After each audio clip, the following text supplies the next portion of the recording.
আমরা আজকে জানব সংক্রামক রোগ কাকে বলে এবং প্রধান সংক্রামক রোগগুলো কী কী, সংক্রামক রোগ কীভাবে ছড়াতে পারে।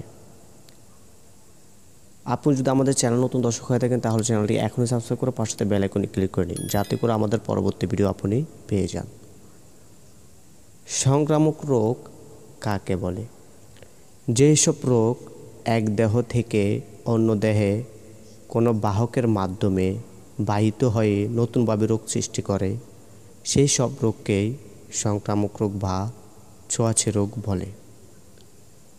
প্রধান সংক্রামক রোগগুলো কী কী? প্রধান সংক্রামক রোগগুলো হলো 1. যক্ষ্মা বা টিবি, 2. ধনুষ্টঙ্কার বা টিটেনাস, 3. হাম বা মিজেলস, 4. ডিপথেরিয়া, 5.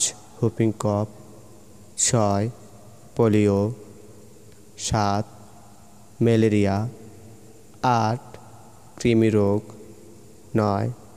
স্ক্যাবিস বা চুলকানি, 10. ডায়রিয়া। এগুলো হলো প্রধান সংক্রামক রোগ। এটি কিভাবে ছড়ায়? সংক্রামক রোগ দুইভাবে ছড়াতে পারে, 1. প্রত্যক্ষভাবে, 2. পরোক্ষভাবে। 1. প্রত্যক্ষভাবে কিভাবে?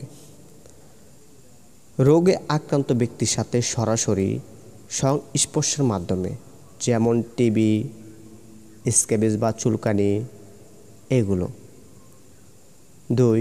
রোগে আক্রান্ত ব্যক্তির হাসি কাশির মাধ্যমে, যেমন হুপিং কফ, ডিপথেরিয়া, টিবি। 3. মাটির সাথে সংস্পর্শের মাধ্যমে, যেমন টিটেনাস, কৃমি এগুলো প্রত্যক্ষভাবে ছড়ায়। 2 নম্বর হলো পরোক্ষভাবে। পরোক্ষভাবে 1 নম্বরে আছে মশার কামড়ের মাধ্যমে, যেমন ম্যালেরিয়া, ডেঙ্গু। 2. বাতাসে বাহিত হয়ে যে রোগ ছড়ায়, যেমন হাম, পক্স।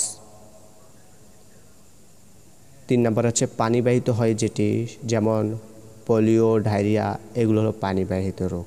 পরবর্তী ভিডিওতে আমরা কিভাবে এগুলো থেকে প্রতিরোধ করব এবং সংক্রামক রোগ প্রতিরোধ করার উপায় কিভাবে এগুলো জানব।